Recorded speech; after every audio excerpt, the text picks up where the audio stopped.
Ya, yang aja. Ini dari mantan Menhan Ria Mijar Yakubu ini. Masya Allah, luar biasa. Kenapa lu begini cara lu? Lu bukan laki-laki, lu banci lu. Sampai kapanpun lu gua cari lu ya. Nih gua pengalih peperang Betawi nih. Gua nggak pernah ganggu-ganggu siapa. Gua cinta etnis semuanya.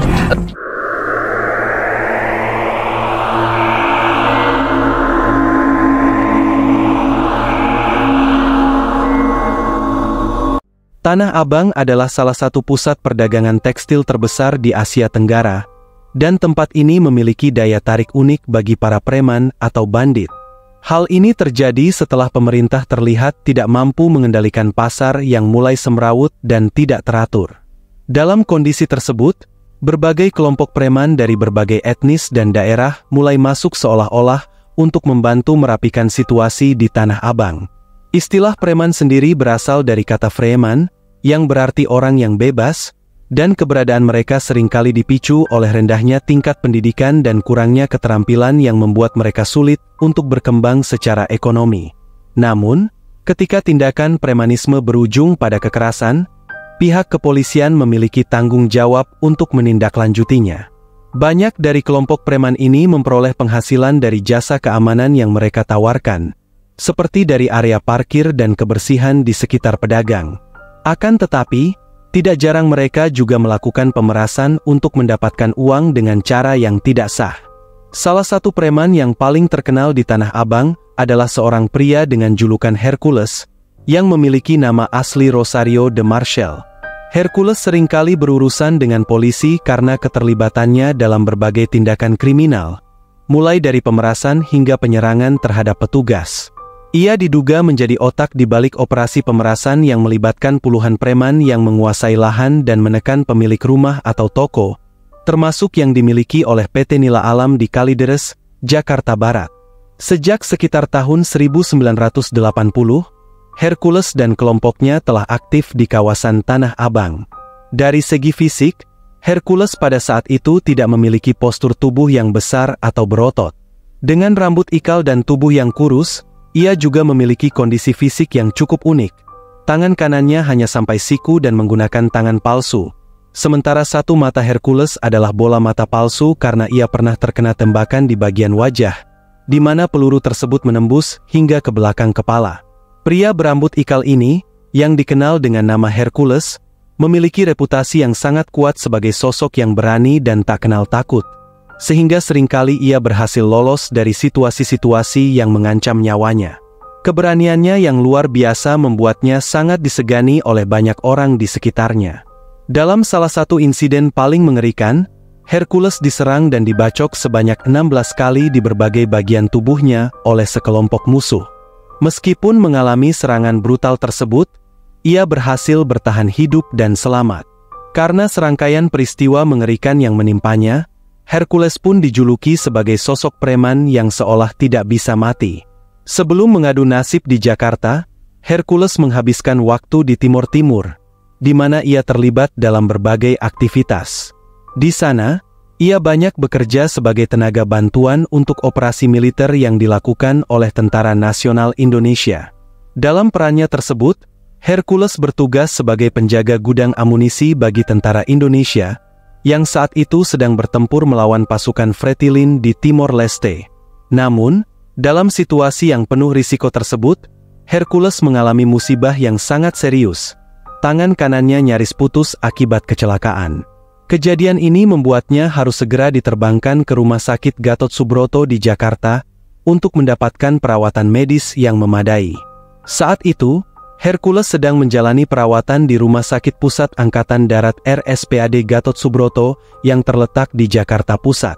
Sayangnya, tangan yang terluka tersebut ternyata harus diamputasi.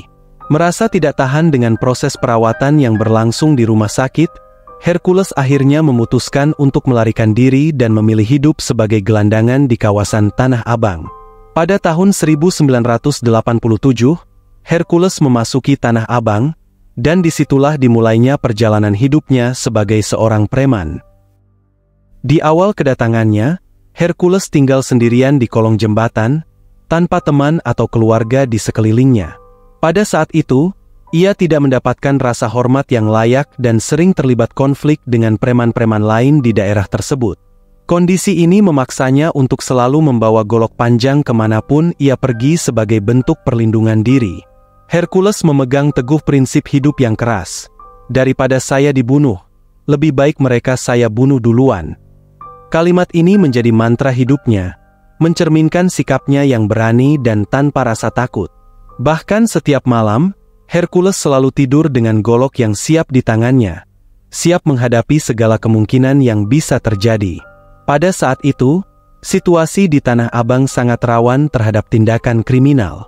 Dengan satu kelalaian kecil, musuh bisa menyerang secara tiba-tiba.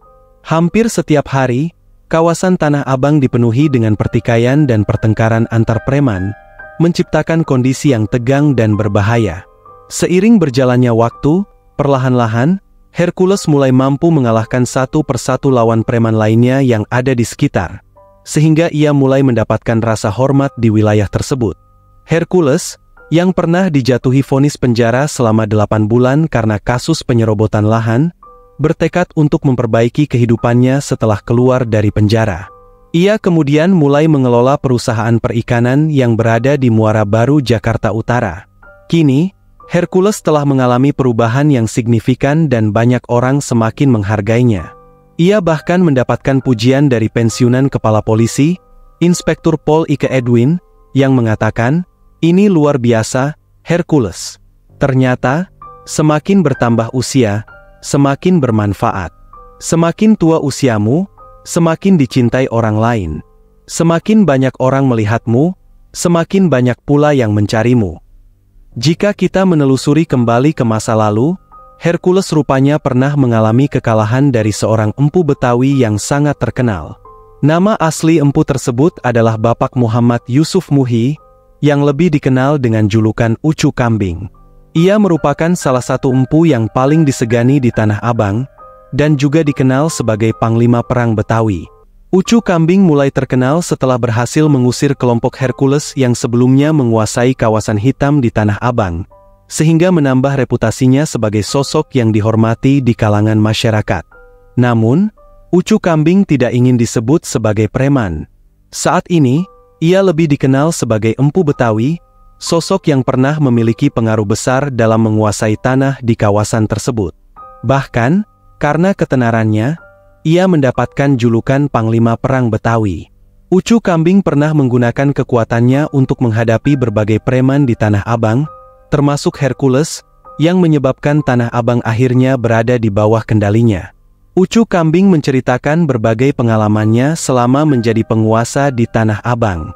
Sebelum terjadinya perebutan kekuasaan antar kelompok di daerah tersebut, Ucu Kambing sudah memiliki peranan penting.